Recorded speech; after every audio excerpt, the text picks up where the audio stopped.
What if I told you that the mightiest empire the world had ever seen didn't end with a bang, but with a slow unraveling, so gradual that many Romans didn't even realize their empire was gone until it was too late? Imagine standing in the streets of Rome in the 5th century, the monument from the inside. Enemies are at the gates, emperors rise and fall in rapid succession, and ordinary Romans are left wondering, how did we go from ruling the known world to fighting for scraps of survival? Today, we're diving into one of the most enduring mysteries of history, the fall of the Rome. Because here's the truth, Rome didn't collapse in a single day. It wasn't even one battle or one bad emperor. It was centuries of strain, 1,000 little cuts, the weight of an empire that had grown too vast, too complicated, and too fragile.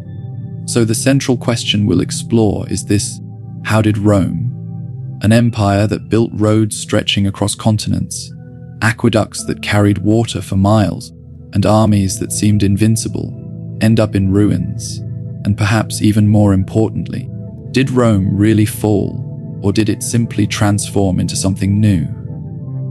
By the end of this, when most people hear the phrase, the fall of Rome, they imagine a single cataclysmic event: barbarians storming the gates, flames consuming the city, and an empire collapsing overnight. The truth, however, is far more complex and far more fascinating. Rome didn't simply vanish in a dramatic instant. It unraveled gradually over centuries. Historians have debated for generations exactly when the empire fell, because decline rarely announces itself with clarity. Some point to 476 CE, when Romulus Augustulus, the last emperor of the West, was deposed by the Germanic leader Odoacer. But in reality, the process of Rome's disintegration had been underway long before that symbolic date. The so-called fall was really a transformation, a slow erosion of Roman authority, institutions, and confidence. Imagine an empire that stretched from Britain to Egypt, a system that had functioned for hundreds of years. It's not something that simply collapses overnight. Instead, cracks appeared: social unrest, civil wars, economic stagnation, religious change, and shifting alliances. Rome's own citizens could see the empire weakening, but often didn't agree on why.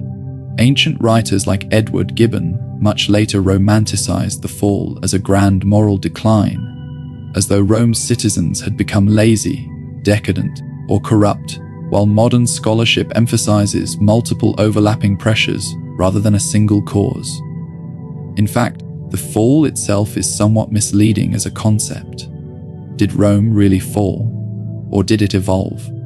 Latin continued to shape European languages, Roman law influenced medieval kingdoms, and the Christian Church carried on Roman traditions of administration and authority.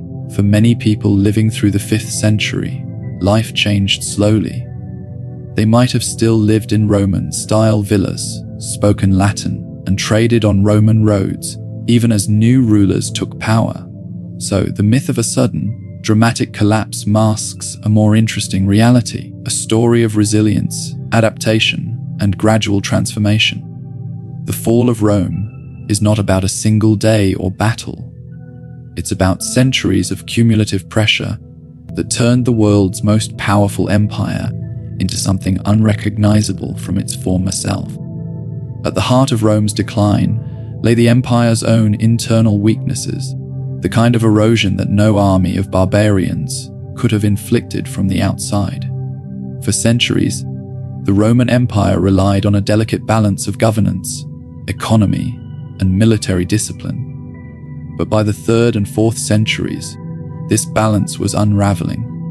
The political system was plagued by instability. Emperors rose and fell with alarming speed, often assassinated by rivals or betrayed by their own troops.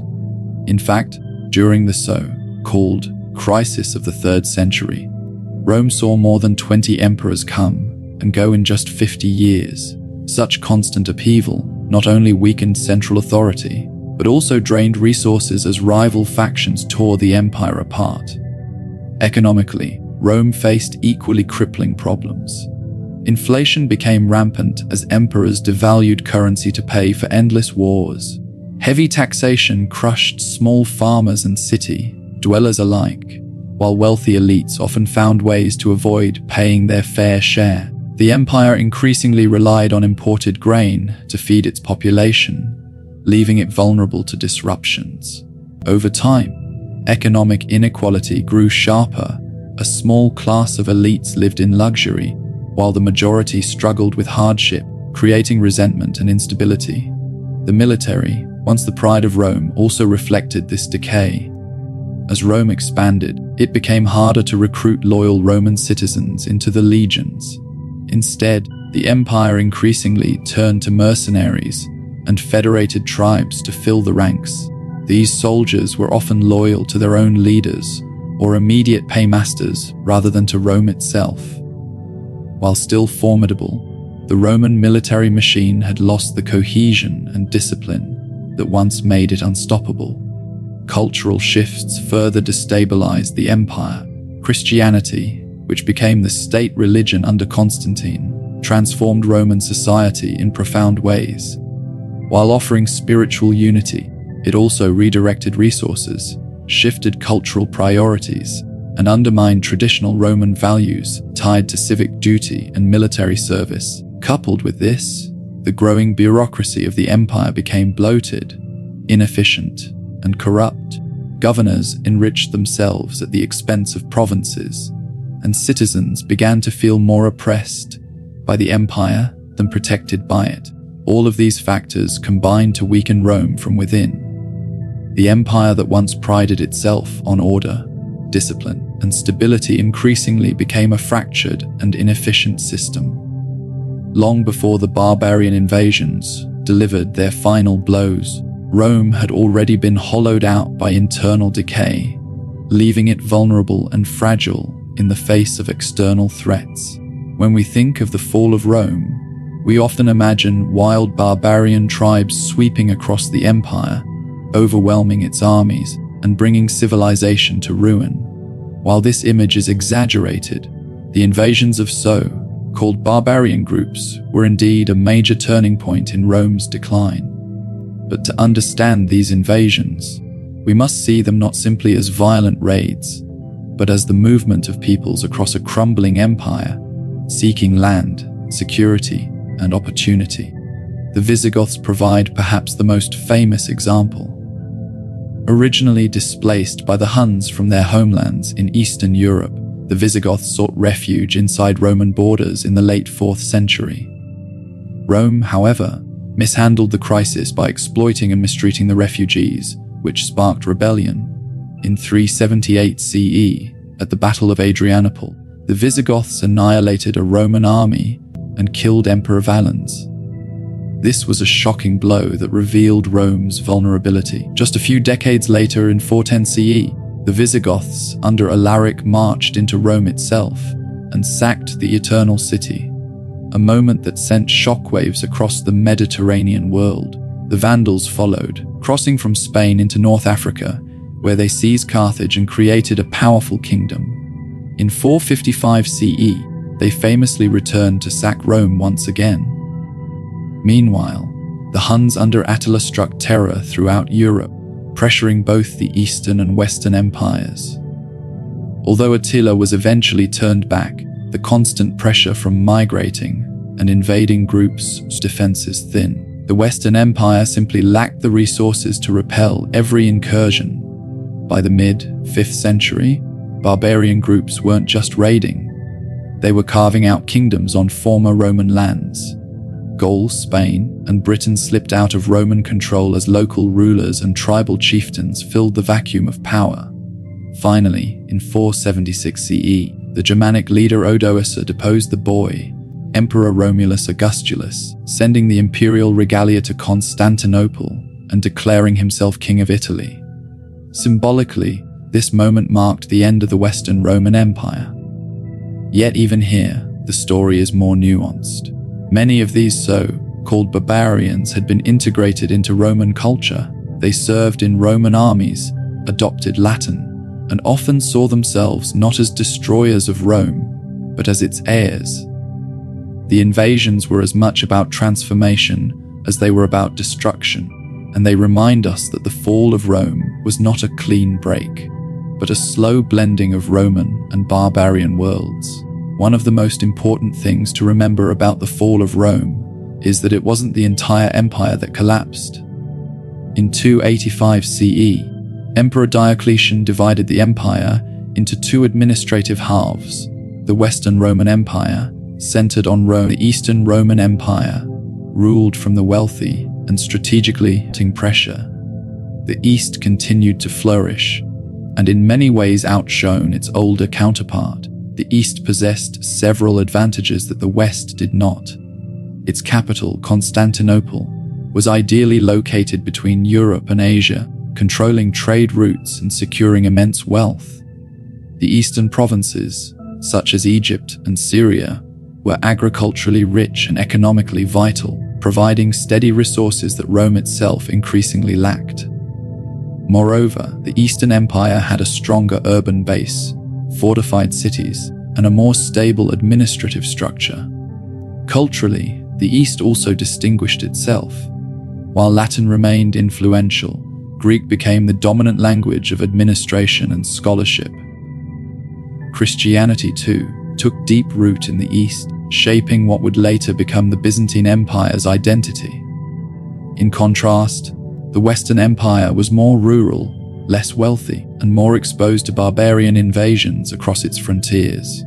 When the Western Empire finally collapsed in 476 CE, the Eastern Empire carried on for nearly another 1,000 years. Known to us as the Byzantine Empire, it preserved Roman law, governance, and culture, though in a transformed form. Under emperors like Justinian in the 6th century, Byzantium sought to reclaim lost Western territories, briefly reviving the vision of a united Rome. The Byzantine capital, with its iconic Hagia Sophia, became a beacon of learning, trade, and religion long after the city of Rome had fallen into decline. This divide between East and West highlights an important truth. Rome never entirely disappeared. Its eastern half endured, adapted, and evolved, serving as a bridge between the ancient and medieval worlds. While the Western Empire was consumed by fragmentation, the East sustained a version of Roman civilization that influenced Europe, the Middle East, and beyond for centuries to come. The so-called fall of Rome, then, was not a single collapse but a divergence, a tale of one half crumbling while the other half transformed into something new. Even as the Western Roman Empire faded into history, Rome's influence never truly died. In fact, the legacy of Rome is one of the most remarkable aspects of its so-called fall. Far from vanishing, Roman ideas, institutions, and culture became the foundation upon which much of medieval and modern Europe was built. Language is one of the clearest examples. Latin, the language of Rome, did not vanish with the empire's collapse. Instead, it evolved into the Romance languages: Italian, Spanish, French, Portuguese, and Romanian. Even English, though Germanic in origin, absorbed vast amounts of Latin vocabulary, especially through law, religion, and scholarship. The very words we use to discuss government, law, and architecture today are steeped in Roman heritage. Roman law also survived the empire's collapse, carried forward by the Church and by scholars in the Byzantine Empire. The codification of Roman law under Emperor Justinian in the 6th century became one of the cornerstones of European legal tradition. Medieval rulers drew on Roman principles to justify their authority, and later, modern legal systems across the world continued to be shaped by Rome's legal legacy. Infrastructure too bore Rome's mark. Roman roads, aqueducts, and city planning set a standard that many medieval societies sought to emulate. Even after the empire's collapse, the ruins of amphitheaters, baths, and forums stood as daily reminders of Roman grandeur, inspiring later generations of rulers and architects. Perhaps most importantly, the Roman legacy lived on through the Christian Church. By the time of the empire's decline, Christianity had become deeply intertwined with Roman identity. The Church inherited Rome's organizational structure, its sense of authority, and even its architectural style.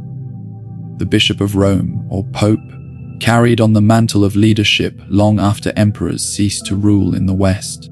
In many ways, the medieval Catholic Church functioned as the true heir of Rome, preserving literacy, administration, and a sense of cultural continuity. The fall of Rome did not erase its achievements.